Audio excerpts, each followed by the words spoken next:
शांताकारं भुजंगशयनं पद्मनाभं सुरेशं विश्वाधारं गगनसदृशं मेघवर्णं शुभांगं लक्ष्मीकान्तं कमलनयनं योगिभिध्यानगम्यं वंदे विष्णु भवभयहरं सर्वलोकैकनाथं। मंगलम भगवान विष्णु मंगलम गरुड़ध्वज मंगलम पुंडरीकाक्ष मंगलाय तनोहरि। ओम नमो भगवते वासुदेवाय। आज का दिन आप सभी के लिए मंगलमय हो। आज माघ महीने का दूसरा दिन है। आइए सुनते हैं माघ मास कथा का दूसरा अध्याय। श्री सुखदेव जी ने कहा, परीक्षित, जो बात तुमने पूछी है वही पूर्व काल में अपने सुख समृद्धि से पूर्ण घर को छोड़कर वन में गए हुए विदुर जी ने भगवान मैत्रेय जी से पूछा था। जब सर्वेश्वर भगवान श्री कृष्ण पांडवों के दूत बनकर गए थे, तब वे दुर्योधन के महलों को छोड़कर उसी विदुर जी के घर में उसे अपना ही समझकर बिना बुलाए चले गए थे। राजा परीक्षित ने पूछा, प्रभु, यह तो बतलाइए कि भगवान मैत्रेय के साथ विदुर जी का समागम कहाँ और किस समय हुआ था। पवित्रात्मा विदुर ने महात्मा मैत्रेय जी से कोई साधारण प्रश्न नहीं किया होगा, क्योंकि उसे तो मैत्रेय जी जैसे साधु शिरोमणि ने अभिनंदन पूर्वक उत्तर देकर महिमान्वित किया था। सूत जी कहते हैं, सर्वज्ञ सुखदेव जी ने राजा परीक्षित के इस प्रकार पूछने पर अति प्रसन्न होकर कहा, सुनो। श्री सुखदेव जी कहने लगे, परीक्षित, यह उन दिनों की बात है जब अंधे राजा धृतराष्ट्र ने अन्यायपूर्वक अपने दुष्ट पुत्रों का पालन पोषण करते हुए अपने छोटे भाई पांडु के अनाथ बालकों को लक्षा भवन में भेजकर आग लगवा दी। जब उनकी पुत्रवधू और महाराज युधिष्ठिर की पटरानी द्रौपदी के केस दुशासन ने भरी सभा में खींचे, उस समय द्रौपदी की आंखों से आंसुओं की धारा बह चली और उस प्रवाह से उसके वक्ष स्थल पर लगा हुआ केसर भी बह चला। किंतु धृतराष्ट्र ने अपने पुत्र को उस कुकर्म से नहीं रोका। दुर्योधन ने सत्यपरायण और भोले भाले युधिष्ठिर का राज्य जुए में अन्याय से जीत लिया और उन्हें वन में निकाल दिया। किंतु वन से लौटने पर प्रतिज्ञानुसार जब उन्होंने अपना न्यायोचित पैतृक भाग मांगा, तब भी मोहवश उन्होंने उन अजात शत्रु युधिष्ठिर को उनका हिस्सा नहीं दिया। महाराज युधिष्ठिर के भेजने पर जब जगत गुरु भगवान श्री कृष्ण ने कौरवों की सभा में हित भरे सुमधुर वचन कहे, जो भीष्म आदि सज्जनों को अमृत से लगे, पर कुरुराज ने उनके कथन को कुछ भी आदर नहीं दिया। देते कैसे? उनके तो सारे पुण्य नष्ट हो चुके थे। फिर जब सलाह के लिए विदुर जी को बुलाया गया, तब मंत्रियों में श्रेष्ठ विदुर जी ने राज्य भवन में जाकर बड़े भाई धृतराष्ट्र के पूछने पर उन्हें वह सम्मति दी जिसे नीति शास्त्र के जानने वाले पुरुष विदुर नीति कहते हैं। उन्होंने कहा, महाराज, आप अजात शत्रु महात्मा युधिष्ठिर को उनका हिस्सा दे दीजिए। वे आपके न सहने योग्य अपराध को भी सह रहे हैं। भीम रूप काले नाग से तो आप भी बहुत डरते हैं। देखिए, वह अपने छोटे भाइयों के सहित बदला लेने के लिए बड़े क्रोध से फुफकारे मार रहा है। आपको पता नहीं, भगवान श्री कृष्ण ने पांडवों को अपना लिया है। वे यदुवीरों के आराध्य देव इस समय अपनी राजधानी द्वारकापुरी में विराजमान हैं। उन्होंने पृथ्वी के सभी बड़े बड़े राजाओं को अपने अधीन कर लिया है तथा ब्राह्मण और देवता भी उन्हीं के पक्ष में हैं। जिसे आप पुत्र मानकर पाल रहे हैं तथा जिसकी हाँ में हाँ मिलाते जा रहे हैं, उस दुर्योधन के रूप में तो मूर्तिमान दोषी आपके घर में घुसा बैठा है। यह तो साक्षात भगवान श्री कृष्ण से द्वेष करने वाला है। इसी के कारण आप भगवान श्री कृष्ण से विमुख होकर श्रीहीन हो रहे हैं। अतएव यदि आप अपने कुल की कुशल चाहते हैं तो इस दुष्ट को तुरंत ही त्याग दीजिए। विदुर जी का ऐसा सुंदर स्वभाव था कि साधु जन भी उसे प्राप्त करने की इच्छा करते थे, किंतु उनकी यह बात सुनते ही कर्ण, दुशासन और शकुनि के सहित दुर्योधन के होठ अत्यंत क्रोध से फड़कने लगे और उसने उनका तिरस्कार करते हुए कहा, अरे, इस कुटिल दासी पुत्र को यहाँ किसने बुलाया है?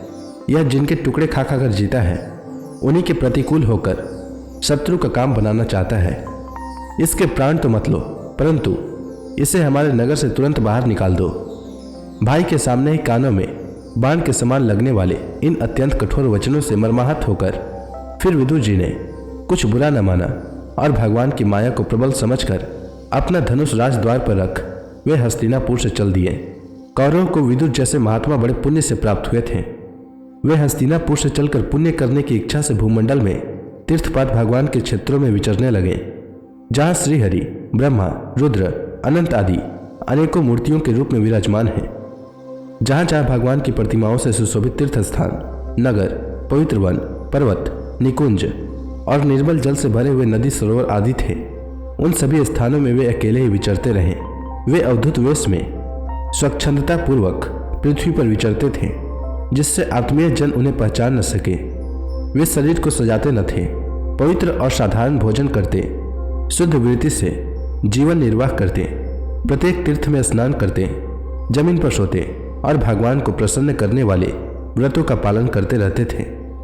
इस प्रकार भारतवर्ष में विचरते विचरते जब तक वे प्रभास क्षेत्र में पहुंचे, तब तक भगवान श्री कृष्ण की सहायता से महाराज युधिष्ठिर पृथ्वी का एक छत्र अखंड राज्य करने लगे थे। वहां उन्होंने अपने कौरव बंधुओं के विनाश का समाचार सुना, जो आपस की कलह के कारण परस्पर लड़ भिड़कर उसी प्रकार नष्ट हो गए थे, जैसे अपनी ही रगड़ से उत्पन्न हुई आग से बांसों का सारा जंगल जलकर भस्म हो जाता है। यह सुनकर वे शोक करते हुए चुपचाप सरस्वती के तीर पर आए। वहां उन्होंने त्रित, उष्णा, मनु, पृथु, अग्नि, असित, वायु, सुदास, गौ, गुह और सदादेव के नामों से प्रसिद्ध 11 तीर्थों का सेवन किया। इनके सिवा पृथ्वी में ब्राह्मण और देवताओं के स्थापित किए हुए जो भगवान विष्णु के और भी अनेकों मंदिर थे, जिनके शिखरों पर भगवान के प्रधान आयुध चक्र के चिन्ह थे और जिनके दर्शन मात्र से श्री कृष्ण का स्मरण हुआता था, उनका भी सेवन किया। वहां से चलकर वे धन धान्य पूर्ण सौराष्ट्र, सौवीर, मत्स्य और कुरुजांगल आदि देशों में होते हुए जब कुछ दिनों में यमुना तट पर पहुंचे, तब वहां उन्होंने परम भागवत उद्धव जी का दर्शन किया। वे भगवान श्री कृष्ण के प्रख्यात सेवक और अत्यंत शांत स्वभाव थे। वे पहले बृहस्पति के शिष्य रह चुके थे। विदुर जी ने उन्हें देखकर प्रेम से गाढ़ आलिंगन किया और उनसे अपने आराध्य भगवान श्री कृष्ण और उनके आश्रित अपने स्वजनों का कुशल समाचार पूछा। विदुर जी कहने लगे, उद्धव जी, पुराण पुरुष बलराम जी और श्री कृष्ण ने अपने ही नाभि कमल से उत्पन्न हुए ब्रह्मा जी की प्रार्थना से इस जगत में अवतार लिया है।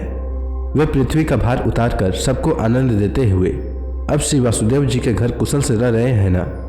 प्रियवर, हम कुरुवंशियों के परम सुहृद और पूज्य वासुदेव जी, जो पिता के समान उदारता पूर्वक अपनी कुंती आदि बहनों को उनके स्वामियों का संतोष कराते हुए उनकी सभी मनचाही वस्तुएं देते आए हैं, आनंद पूर्वक है ना।